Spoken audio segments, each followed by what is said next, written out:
Before the Maya built their pyramids, before the Aztecs forged their empire, another civilization laid the very foundation of Mesoamerican culture. They are a people shrouded in mystery, known to us only through the incredible artifacts they left behind.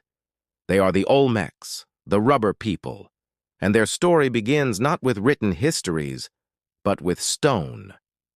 Imagine trekking through the dense, humid jungles of Mexico's lowlands. Suddenly you come face to face with a colossal stone head, 10 feet tall, weighing as much as 4 elephants. Its features are powerful, with full lips and a broad nose, staring out from the past with a serene, almost stoic expression. This isn't just a statue. It's a portrait of a ruler, a warrior, a god on earth. Who were the people with the skill, the social organization, and the sheer ambition to carve and move these monumental sculptures over 3,000 years ago? Welcome to the Olmec Heartland, a region along the Gulf Coast of modern-day Mexico, centered in the states of Veracruz and Tabasco. From around 1500 to 400 BC, this civilization flourished, creating the first major cities in Mesoamerica, like San Lorenzo and La Venta. These weren't just scattered villages. They were complex urban centers with ceremonial platforms, sophisticated drainage systems, and a clear social hierarchy. The Olmecs were master engineers. At San Lorenzo, they built a massive artificial plateau, moving millions of cubic feet of earth to raise their city above the floodplains. They engineered aqueducts from meticulously carved basalt troughs, providing their population with fresh water. This level of public works tells us they had powerful leaders who could command a vast labor force, individuals who were revered, perhaps even deified, and whose portraits are likely the very heads we see today. But their influence goes far beyond giant heads. The Olmecs were innovators, pioneers of ideas that would echo through the ages. Have you ever wondered where the famous Mesoamerican ball game came from? The one where players hit a solid rubber ball with their hips? The oldest known ball courts have been found at Olmec sites. In fact, their very name, Olmecatl, is an Aztec word meaning rubber people, a nod to their mastery of latex from local rubber trees. They also laid the groundwork for writing and calendrical systems. While we haven't fully deciphered their script, artifacts like the Cascajal block, discovered in 1999, show a system of symbols unlike any other. It contains 62 distinct glyphs arranged in patterns, suggesting a true written language, potentially the oldest in the Americas. This hunger to record and organize time and events was a gift the Olmecs passed on to later civilizations, including the Maya, who would perfect it. Spirituality was the lifeblood of Olmec society.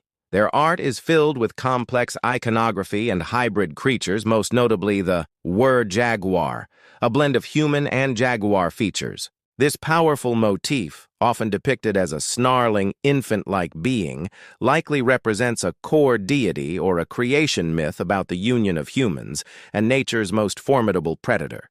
The jaguar symbolized power, rain, and fertility, concepts vital for an agricultural society dependent on the whims of nature. They carved these figures into jade and serpentine, precious green stones that they associated with water, maize, and life itself.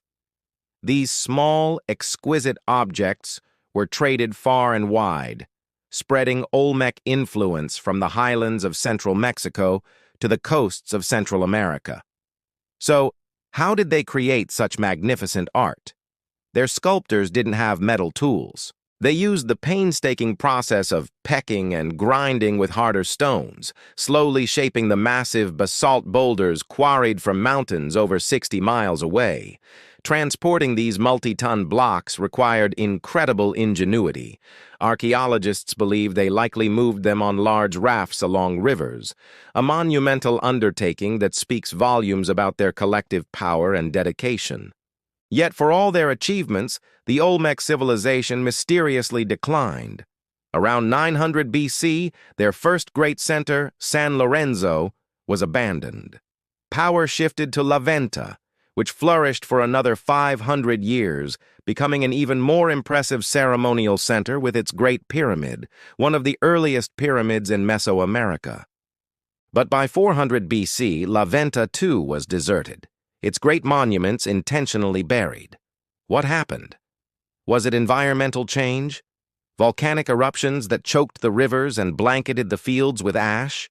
Was it internal conflict, a rebellion against the ruling elite? Or was it a gradual shift in trade routes that left the Olmec heartland isolated? We don't have a definitive answer. The Olmecs left us no grand epics detailing their own collapse. Their end is as enigmatic as their beginning, but their legacy is undeniable. They were the mother culture of Mesoamerica. Their artistic styles, religious beliefs, architectural techniques, and scientific knowledge were absorbed and adapted by nearly every civilization that followed. When you see the feathered serpent god Kukulkan or Quetzalcoatl, you're seeing an idea with roots in Olmec spirituality. When you marvel at the Maya calendar, you're witnessing the evolution of an Olmec concept. They were the cultural spring from which so much of this region's vibrant history flowed. The story of the Olmecs is a powerful reminder that history is not always written in books. Sometimes it's written in stone, in jade, and in the very earth itself. They challenge us to look deeper, to piece together the narrative of a brilliant people who rose from the jungle, shaped a continent's destiny, and then vanished, leaving behind only their colossal, silent faces to guard their secrets. Thank you so much for joining us on this journey back in time. If you found this story as fascinating as we do, please hit that like button and subscribe to our channel for more deep dives into the mysteries of the past.